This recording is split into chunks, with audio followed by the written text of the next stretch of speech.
Olá, meus amados irmãos em Jesus, um bom dia a todos, um excelente sábado para todos nós. É com muito carinho, é com muito bom coração que estamos aqui iniciando mais uma manhã de reflexões acerca do Evangelho segundo o Espiritismo.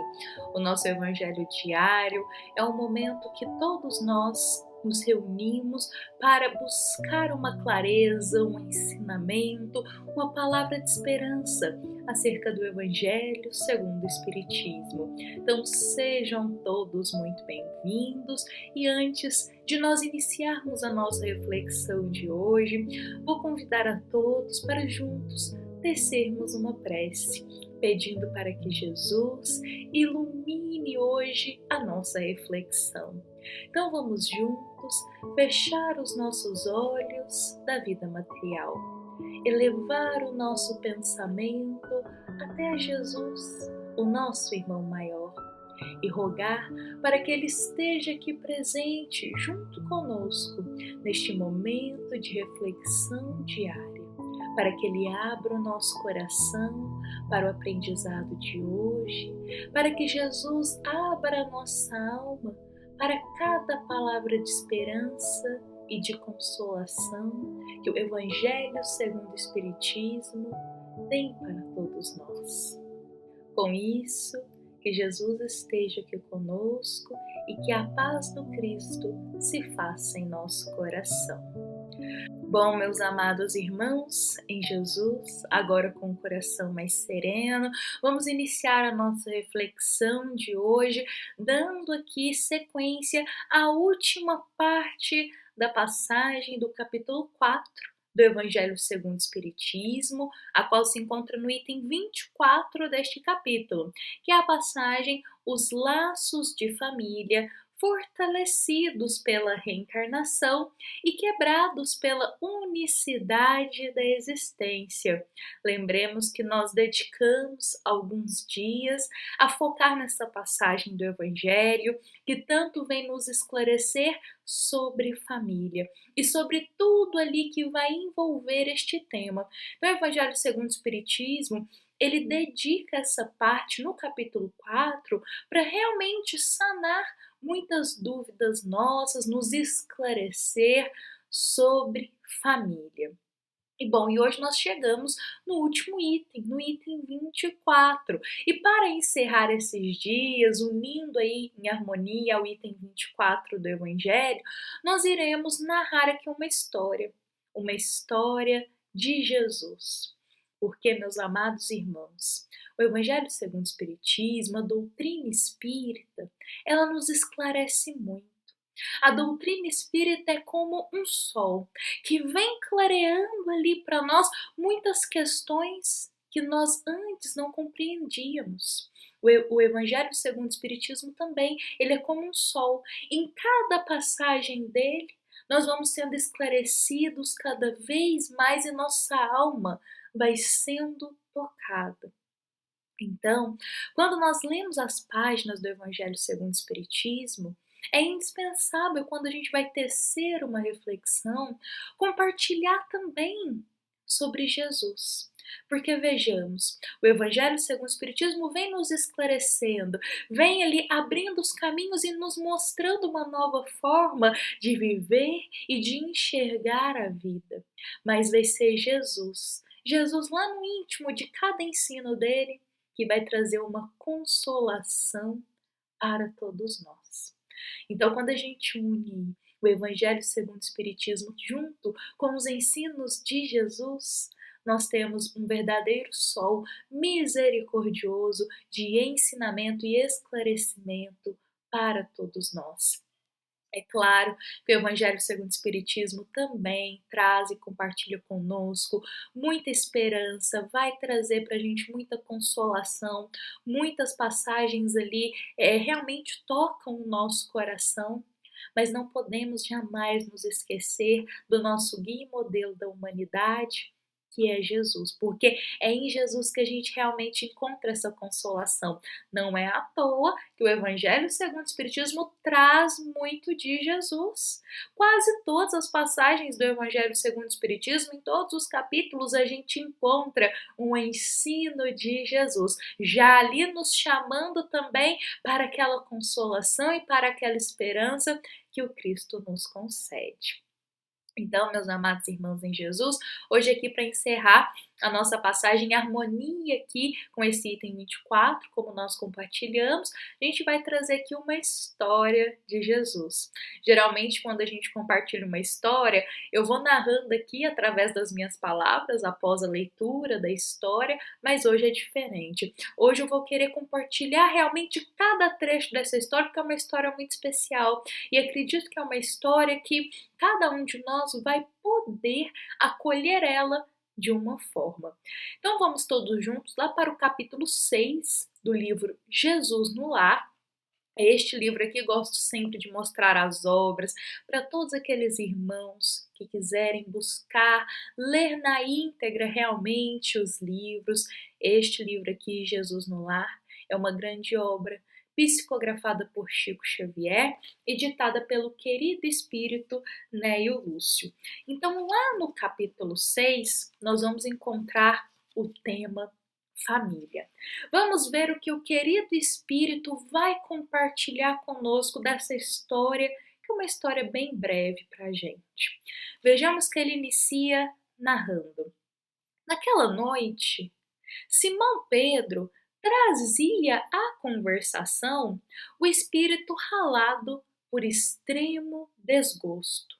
Agastara-se com parentes descriteriosos e rudes.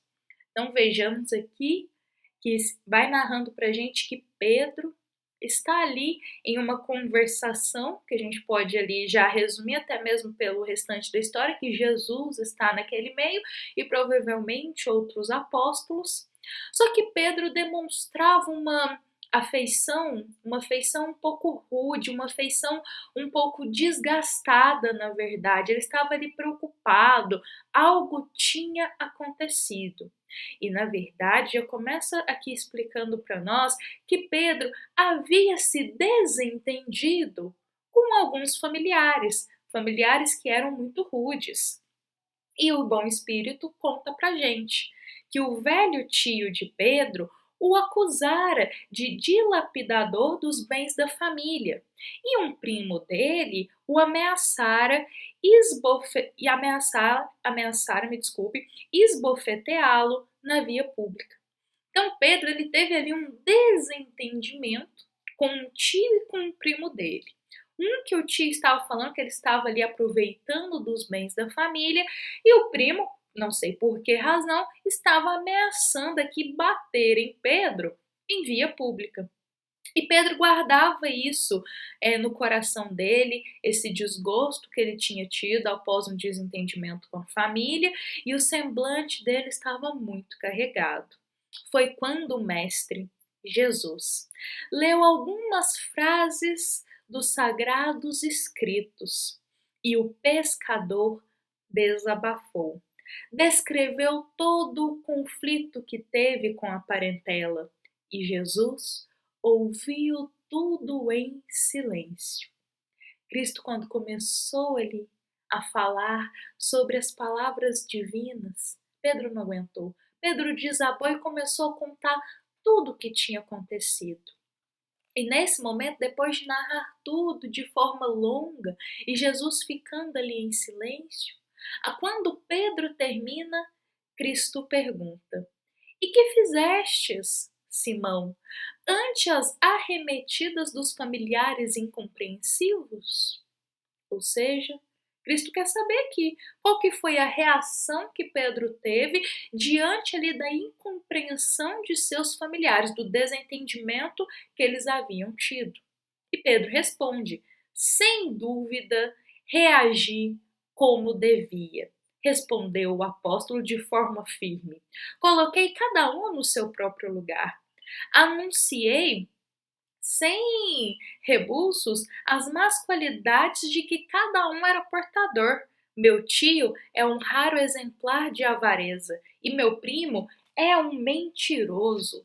Então Pedro fala para Jesus que no meio da intriga ali, no meio da discussão com o seu tio e com o seu primo, ele não aguentou calado não. Ele foi logo respondendo e disse lá que o primo era mentiroso, falou que o tio era um avarento e Pedro mesmo diz: coloquei cada um no seu lugar. Bom, provei perante numerosa assistência que ambos são hipócritas e não me arrependi do que fiz. Essas foram as palavras de Pedro. O mestre, por longos minutos, parou e falou compassivo: Pedro, o que faz um carpinteiro na construção de uma casa? E Pedro responde: naturalmente, ele trabalha. E Jesus o pergunta: com que ele trabalha? E Pedro diz: ora, usando ferramentas. Após a resposta breve de Simão, Cristo continuou. Olha que interessante, porque agora Jesus vai entrar aqui no tema família para todos nós. Afinal, acredito que, como todos nós temos na nossa família, como a gente conversou algumas reflexões atrás, espíritos simpáticos, mas também espíritos antipáticos a nós, que podem ter sido inimigos ou de algum desentendimento de outra existência, todos nós carregamos ali algum elo que de alguma forma devemos aprender a perdoar, a respeitar ou até mesmo ter uma convivência um pouco pacífica da forma que for possível. Então, Cristo traz esse ensino para todos nós, para cada um de nós que em algum momento teve um desentendimento em sua família ou tem um desentendimento dentro do lar. Cristo responde a Pedro e a todos nós neste momento, dizendo: as pessoas com as quais nascemos e vivemos na terra são os primeiros e mais importantes instrumentos que recebemos do Pai para a edificação do reino de Deus em nós mesmos. Antes de continuarmos aqui, Jesus ele já fala de forma muito cirúrgica, digamos assim, a base, né, o objetivo da família. A família vai ser o primeiro e o mais importante instrumento que todos nós teremos a oportunidade da construção do reino de Deus em nosso coração. E Jesus continua: quando falhamos no aproveitamento deles, que constituem elementos de nossa melhoria, é quase impossível triunfar com recursos alheios, porque o Pai nos concede os problemas da vida de acordo com a nossa capacidade de lhes dar a solução. Vamos pausando aqui a cada resposta de Jesus, porque é mais do que necessário todos nós refletirmos sobre isso nesta manhã de sábado, ainda mais sobre o tema família. Jesus diz aqui para Pedro o seguinte, que muitas vezes a gente, nesse núcleo familiar que tem tanto para nos ensinar, que são instrumentos de melhoria moral para nós, a gente não aproveita. O que às vezes a gente faz? A gente se afasta muitas vezes a gente discute e fica ali um bom tempo sem rever a pessoa, por vezes a gente cria aquela raiva, aquela injúria, então a gente acaba não aceitando o contato com o outro. Em muitas situações também, dependendo do ocorrido, se torna quase que tem que ir com calma, digamos assim, para retornar ali, para ter mais paz na relação. Então vejamos que Jesus diz que quando a gente não aproveita, ou seja, quando a gente foge, esquiva ali das provas que a gente tem no núcleo familiar, por vezes é difícil a gente triunfar em outras questões da nossa vida, porque Deus ele vai concedendo problemas para nós de acordo com a nossa capacidade de resolução. Então, se a gente não tem capacidade às vezes de perdoar uma simples palavrinha que alguém do nosso lar ou da nossa família direciona para nós, quem dirá muitas vezes perdoar quem está fora? da nossa família material. É isso que Jesus está dizendo aqui, que os primeiros ensinamentos, as primeiras provas a gente vai encontrar dentro da família. E conforme a nossa capacidade de resolução desses problemas, nós vamos expandindo isso para a nossa vida, para a nossa jornada e para fora. É o que a gente pode pensar também a questão de viver as virtudes. Se a gente vive a caridade, o amor dentro do nosso lar, com o nosso pai, com a nossa mãe, ali com os nossos irmãos ou filhos, se a gente vive a caridade e o amor com eles, é claro que a gente também vai conseguir mais facilmente viver a caridade e o amor para os nossos irmãos de alma. Agora vejamos bem, se nós somos arrogantes, impacientes, se nós às vezes temos dificuldade de ter indulgência, temos muita raiva por aqueles que compartilham o lar conosco, às vezes vai ser mais difícil a gente exercer essas virtudes com quem é nosso irmão de alma. Então é isso que Jesus está dizendo aqui. E aí Cristo vem e pontua. A ave é obrigada a fazer um ninho, mas não se lhe reclama outro serviço. A ovelha dará a lã ao pastor. No entanto, ninguém lhe exige o agasalho pronto. Ao homem foram concedidas outras tarefas, quais sejam as do amor e da humildade, na ação inteligente e constante para o bem comum, a fim de que a paz e a felicidade não sejam mitos na terra. Os parentes próximos, na maioria das vezes, são o martelo e o serrote que podemos utilizar em benefício da construção do templo sublime e vivo, por intermédio do qual o céu se manifestará em nossa alma. Enquanto o marceneiro usa as suas ferramentas por fora, cabe-nos aproveitar as nossas por dentro. Olha que sábias essas palavras do Cristo. Os parentes mais próximos, em sua maioria, são como o martelo e o serrote, que vão ali, instrumentos que vão nos proporcionar a oportunidade da construção do reino de Deus, da luz divina em nosso coração, porque é no contato com a nossa família que nós aprenderemos a amar. É no contato mais íntimo ali que a gente vai florescer o aprendizado do perdão, do carinho, é com a família que a gente vai deixando de lado aquela chaga do egoísmo. A gente vai aprendendo a compartilhar, ter empatia, ter um olhar diferente do outro. Então Jesus diz, olha, se o marceneiro usa muito bem essas ferramentas para fazer uma construção por fora, usemos ela para fazer a construção por dentro da nossa alma. E Jesus vai encerrando dizendo, em todas as ocasiões, o ignorante representa para nós um campo de benemerência espiritual. O mal é desafio que nos põe a bondade à prova. Olha que lindo, eu vou ter que pausar de novo aqui. Porque Jesus diz assim, olha, em todas as ocasiões o ignorante, e aqui Jesus diz o ignorante, a gente pode compreender o ignorante da alma, aquele que ainda não abriu seu coração para Jesus, que muitas vezes faz a maldade por ignorância, porque ainda não tem conhecimento do Sol misericordioso, que é o Cristo. Então, frente a esses irmãos, nós temos um campo gigantesco para fazer bondade, para nós sermos exemplo no caminho do bem.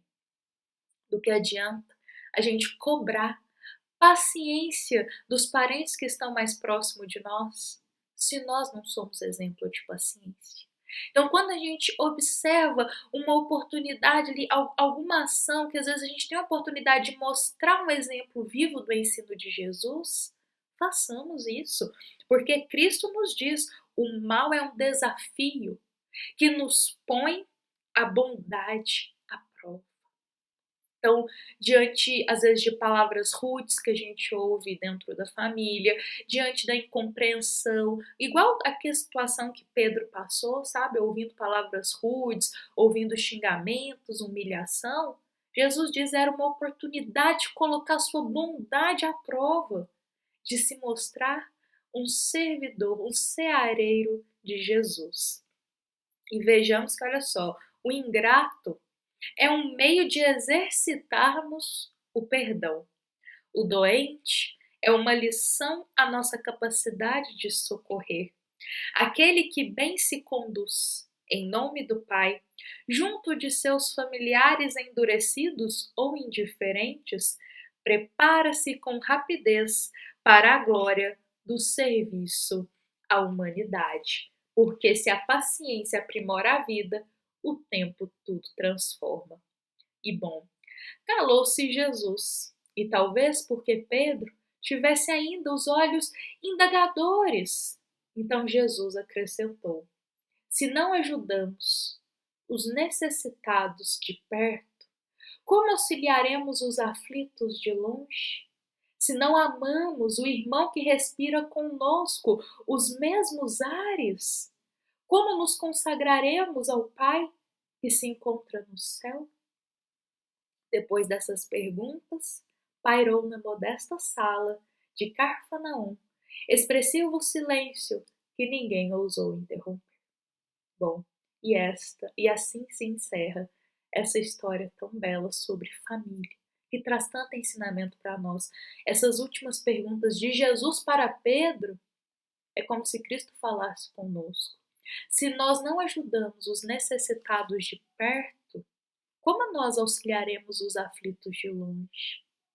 Se não temos boa vontade em amparar um pai, uma mãe, um filho ou um irmão, como a gente vai ter boa vontade para amparar aqueles que não fazem parte do nosso lar?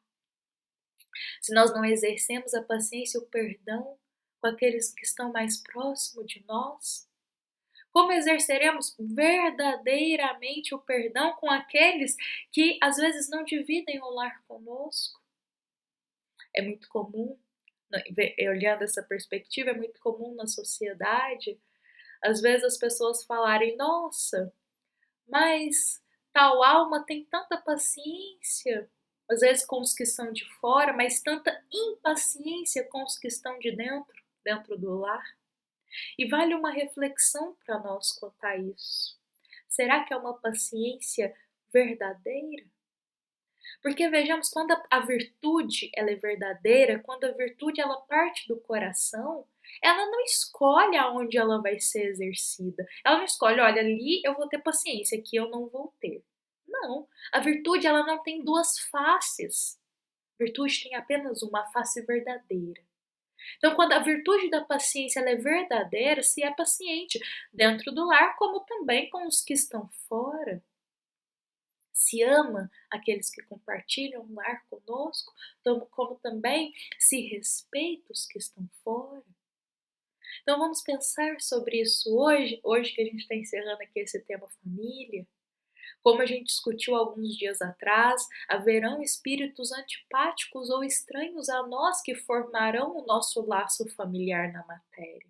Mas tem um propósito para isso. E frente a esses irmãos que dividem o laço sanguíneo nessa família terrena conosco, frente a eles, às vezes, espíritos endurecidos de coração, espíritos, às vezes, com a alma um pouco longe da paz e do amor de Jesus, ainda, porque um dia se aproximarão.